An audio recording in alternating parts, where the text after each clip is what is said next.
God sees your pain, man. You know, and I know if you clicked on this thumbnail, you're obviously going through a hard time right now. Things are hard. You're going through a storm.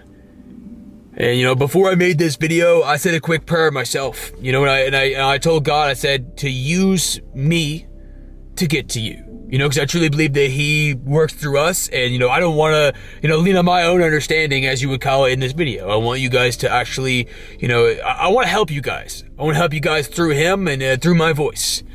You know, and I get it, homie. Time's tough right now. You know, whether it be financial, mental, spiritual, physical, some of you guys are in crazy amounts of pain. Let's just put it that way. You guys are in pain and you don't see a way out. And, you know, I've been through the storms. I've been through horrible storms that I didn't think I could get through, you know, and like my favorite thing about God is that he carries us through those storms, sometimes without us even knowing. Sometimes without us even having an idea. Sometimes when we think we're so far away from him, there's been many times where I have. And he's right there. He's right there with you. You know, sometimes you don't even carry yourself. You know, if you ever go through an extremely hard time, like a breakup or something, you know. Like, man, how did I get through that? How did I build through that every day? I really thought I was gonna die. I thought that something bad was gonna happen to me every day. And that's because the Lord was holding you, man. You know, I mean, I have a couple Bible verses I really wanted to read, and I hope that it can help you. We're gonna get into a lot more in this video, so, you know, don't miss out, don't skip any, watch this fully, and I genuinely think it could change your life. So number one, we're gonna go to Romans 8:28. God works for the good of those who love him and in all things. That's Bible verse number one. Number two, this is one of my favorites. 1 Peter 1:6-7, which is people should rejoice in all things, even if they have to suffer grief in trials. Now, I'm not no pastor. I'm not, you know, I'm not perfect. I'm not the most godly man in the world. You know, I make mistakes just like all of you.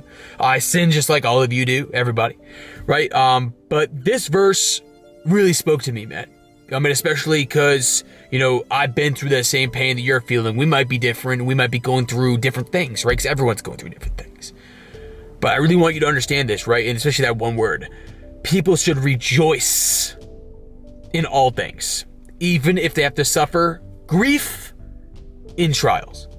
And what does that mean, right? So if you look up the word rejoice, right? Rejoice is basically just, it's a deep sense of joy through those trials, through those tribulations.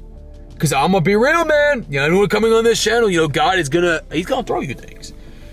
And some of those things are gonna break you down. You know what I mean? It has a purpose. Your pain has a purpose. Your pain has a reason. Your pain has, you know, a bigger purpose than you think it does, because you don't know why. That's the beautiful part about faith, right? Is we don't know why. But if you can learn, right, to rejoice in the pain, that's where you're going to find peace, right? You know what I'm saying? I want you to really, really think about this one. If you can rejoice in the pain, like I'm still working on it, G. I'm still working on this. I'm still trying to work on how to build joy, even though everything's exceptionally difficult. But that's what God promised us. God promised us joy and peace through him, through the Prince of Peace, through Jesus, who was sent here to die for you, to die for me, to die on that cross and take away everything that is going to happen before, after, etc. Jesus died for you, homie. And our pain doesn't compare to the pain that he felt. And, you know, I'm not making this video to hurt anybody or to upset anybody. I'm making this video because I want you to understand that God knows and sees the pain you're going through. And he's right there with you. Start praying. Start talking to him. Start embracing the joy. You know, there's one video, it changed my life forever, from a guy I used to watch, right? His name was Rich Piana. And he said this one thing and it really struck home. And he basically just said that if you take any negative and you learn to turn it into a positive, that's where your life will change. Because if you go around constantly with a negative attitude and a negative mindset, which majority of the world is right now, we're a lost generation, we're a generation without God, right? And I struggle with this as well. So don't sit there and think that I don't struggle with hard days. I do. Everyone does, G. But if you can learn to take everything you're going through and thank him through the process, right? Because there's things that we're all gonna have to go through, unspeakable things I've went through I won't even talk about. but I'm still here. I'm still standing. You know what I mean? And that means that I have something. Right? When I first started this stuff, I told you I truly believe he works through us. I had a voice in my head basically just telling me like, yo, Al, like, you know, you can do this. You're going to be able to change thousands of lives, but you got to pick up that camera. I didn't believe in it, man. I remember thinking, I was like, what? Why would I even do that? Like, there are so many competitors out here, people that are already doing this, and how am I going to do this, right?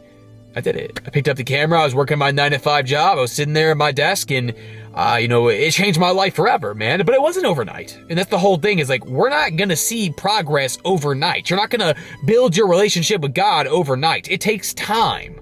But the first process is saying yes. Hey, you know what? Times are tough right now, God. I see that. I know you see that. So let's work on this together. Let's build this together, because there is nothing more peaceful than a relationship with him, you know, and I'm not trying to sit here and preach to you. I mean, I am, but I'm trying to get you guys to understand that, you know, because I know there's men out here wanting to kill themselves, men out here that are giving up on their lives. Understand that you're going through what you're going through for a purpose, and it has a reason bigger than you think it does. The best thing you can do for yourself is to learn how to give those pains and those troubles that you're feeling to Jesus. You know, I'm gonna read you one more verse, and it's 1 Peter 5:7. People should cast all their worries on God because he cares for them. That's just it, man. He cares for you. He loves you. And, you know, that's where everything changed for me, man. You know, I didn't think I was going anywhere, man. You know what I mean? Like, my life was, I was obese. I had no purpose. I had no drive. I had no mission. I didn't know what to do with my life, you know, and I'm being real with you. I had no idea. And if he could take a kid that had no idea what he was doing with his life and turn that around to use me for his goodness, for his grace, right? To use me to help you guys. He can do anything. You know, and I believe in every single one of you. I believe every single one of you are here for a reason. I think that every single day we wake up is an opportunity to better ourselves and be better, right? Because, you know, that's just it, man. Every moment you're alive, every moment you're breathing is beautiful. And that's how I started to look at my life. Even the hardest of days, I look outside, I'm like, you know what? I'm alive today, man. I'm breathing, and, you know, I get to drive. I get to have a car. You know, I get to do all these things. And some people don't have that. You go out to other countries, man, other people don't have what you have. You know, and that's why I talked a lot about positive attitude, the gratitude aspect of things. Be grateful during your process. Be grateful during your journey, because our process is going to go up and down, G. Our process is going to have its ups, its downs, its troubles, its circles, its in-betweens. You're going to have difficulties here. It's about how you process your difficulties. It's about how you walk through that storm with Jesus. And say, I got this, man, because I got the only person I need by my side. Keep fighting. Keep getting up. Keep doing your thing, G. And I promise every single one of you that things will get better. But the thing is, like, time is hard to process in our heads. Time is hard to process. You just don't see it in the moment. You're going through the rough time, and 4 months will come out, and you, oh my God, I don't even know why. I don't even know why I was complaining about all that. I don't even know why I was hurting so bad. Because your brain only processes today, G. You know what I mean? Like, you know, that's the whole thing. Anyone going through a hard time right now, hard times will pass. Your difficulties in your life right now will pass. Just keep praying. Keep doing your thing. I love you, boys. I hope you guys enjoyed this video. Make sure to smash that like button. Make sure to subscribe. Hit that notification bell so you don't miss out on this content. And I'll see you guys on the next video. Peace out.